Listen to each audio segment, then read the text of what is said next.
আজিৰ এই ভিডিঅ'ত জাৰণ বিজাৰণ আৰু ৰেডক্স বিক্ৰিয়াৰ বিষয়ে ডিছকাছ কৰিম। জাৰণ বিক্ৰিয়া অৰ্থাৎ অক্সিডেশ্যন ৰিয়েকশ্যন। ইয়াত তোমালোকে দুটা কথা মনত থ'ব লাগিব যে যদি কোনো পদাৰ্থই অক্সিজেন লাভ কৰে তেতিয়া তাক জাৰণ বিক্ৰিয়া বুলি কোৱা হ'ব, অথবা যদি কোনো পদাৰ্থই হাইড্ৰজেন হেৰুৱায় তেতিয়াও তাক জাৰণ বিক্ৰিয়া বুলি কোৱা হ'ব।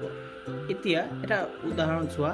ইয়াত কপাৰ চিউ কপাৰ মুগা ৰঙৰ কপাৰে যেতিয়া অক্সিজেনৰ লগত বিক্ৰিয়া কৰে তেতিয়া কলা ৰঙৰ যৌগ কপাৰ অক্সাইড উৎপন্ন কৰে। ইয়াত মই ৰংকেইটা উল্লেখ কৰাৰ কাৰণ এই ৰঙৰ পৰাই প্ৰশ্ন আহে যে এনেকুৱা আহিব যে এটা মুগা ৰঙৰ যৌগ বা বায়ুৰ উপস্থিতিত দহন কৰিলে কলা ৰঙৰ যৌগ উৎপন্ন হৈছে, যৌগটো কি? ইয়াত এতিয়া তোমালোকে মন দিয়া যে কপাৰ ছিংগেলকৈ আছিলে, ই যেতিয়া অক্সিজেনৰ লগত বিক্ৰিয়া কৰে তেতিয়া কপাৰ অক্সাইড হয়। ইয়াত চোৱা কপাৰ অক্সাইডত ফৰ্মুলাত O2 আহি গৈছে, অৰ্থাৎ কপাৰে অক্সিজেন লাভ কৰিছে। আৰু আমি জানো যে অক্সিজেন লাভ কৰিলে এইটো কি বিক্ৰিয়া বুলি ক'ব পাৰি? জাৰণ বিক্ৰিয়া। এতিয়া একেদৰে বিজাৰণ বিক্ৰিয়া অৰ্থাৎ ৰেডক্স ৰিয়েকশ্যন মানে কি চোৱা তোমালোকে। ইয়াতো দুটা কথা মনত থ'ব লাগিব।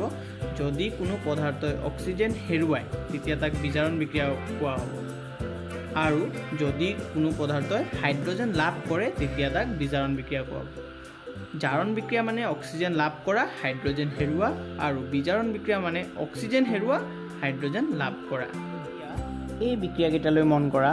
প্ৰথম বিক্ৰিয়াটোত দিয়া আছে কপাৰ অক্সাইডে হাইড্ৰজেনৰ লগত বিক্ৰিয়া কৰি কপাৰ আৰু পানী প্ৰস্তুত কৰিছে। ইয়াত কপাৰ অক্সাইডে অক্সিজেনটো হেৰুৱাই কপাৰলৈ বিজাৰিত হৈছে, আৰু সেইকাৰণে ইয়াক আমি বিজাৰণ বিক্ৰিয়া বুলি কৈছোঁ।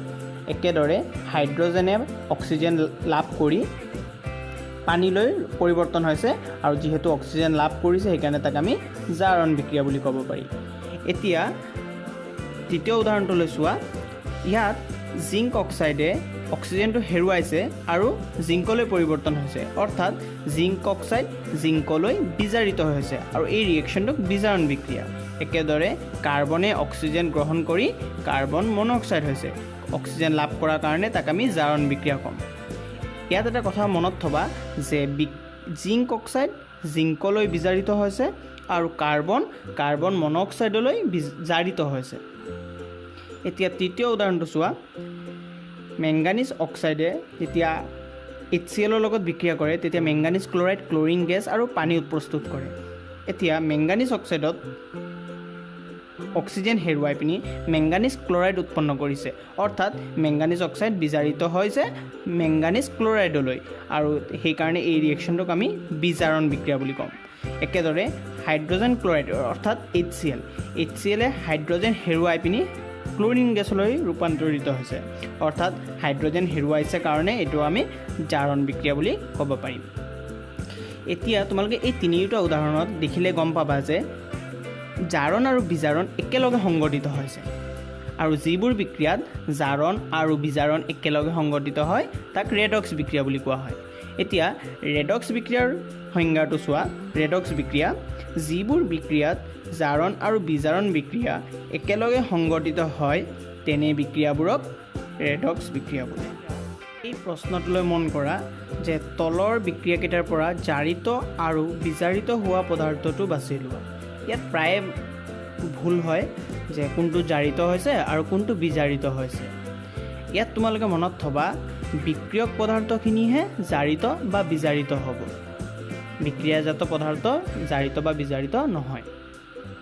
এতিয়া প্ৰথম বিক্ৰিয়াটোত দিছে চোৱা যে ফেৰিক অক্সাইড Fe2O3 হাইড্ৰজেনৰ লগত বিক্ৰিয়া কৰিছে, কৰি পিনি আইৰণ আৰু পানী প্ৰস্তুত কৰিছে। Fe2O3 ফেৰিক অক্সাইডে অক্সিজেন হেৰুৱাই আইৰণ প্ৰস্তুত কৰিছে, অৰ্থাৎ Fe2O3 ফেৰিক অক্সাইড বিজাৰিত হৈছে। কোন বিজাৰিত হৈছে? Fe2O3। একেদৰে হাইড্ৰজেনে অক্সিজেন লাভ কৰি পানী প্ৰস্তুত কৰিছে, আৰু যোনে অক্সিজেন লাভ কৰে সি জাৰণ বিক্ৰিয়া বুলি কওঁ। তাৰমানে কোন জাৰিত হৈছে? হাইড্ৰজেন গেছ জাৰিত হৈছে। তাৰ পিছৰ বিক্ৰিয়াটোলৈ চাওঁ। ছ'ডিয়ামে যেতিয়া অক্সিজেনৰ লগত বিক্ৰিয়া কৰে তেতিয়া ছ'ডিয়াম অক্সাইড প্ৰস্তুত কৰে। এতিয়া সোডিয়াম, ইয়াত কোনো অক্সিজেন নাই, এফালে চালে গম পাম অক্সিজেন আহিছে, অৰ্থাৎ সোডিয়ামে অক্সিজেন লাভ কৰিছে, সেইকাৰণে কোন জাৰিত হৈছে? সোডিয়াম জাৰিত হৈছে। ইয়াত অক্সিজেন কেইটা আছিলে? দুটা, এইফালে চোৱা অক্সিজেন এটা হৈ গ'ল, তাৰমানে কোন বিজাৰিত হৈছে? অক্সিজেন দুটাৰ পৰা এটা হৈ গ'ল, তাৰমানে কমি গ'ল, অৰ্থাৎ বিজাৰিত কোন হৈছে? অক্সিজেন গেছ বিজাৰিত হৈছে। এতিয়া 3 নম্বৰ বিক্ৰিয়াটোলৈ চোৱা। হাইড্ৰজেন ছালফাইডে ক্লৰিন গেছৰ লগত বিক্ৰিয়া কৰি ছালফাৰ আৰু HCl প্ৰস্তুত কৰে। ইয়াত ছালফাৰত হাইড্ৰজেন আছে আৰু এইটো হেৰুৱাইছে। হাইড্ৰজেন হেৰুৱাক আমি কি বুলি কওঁ? জাৰণ বিক্ৰিয়া, অৰ্থাৎ কোন জাৰিত হৈছে? হাইড্ৰজেন ছালফাইড জাৰিত হৈছে। আৰু ইয়াত ক্লৰিনে হাইড্ৰজেন গ্ৰহণ কৰি HCl প্ৰস্তুত কৰিছে, অৰ্থাৎ ক্লৰিন গেছ বিজাৰিত হৈছে।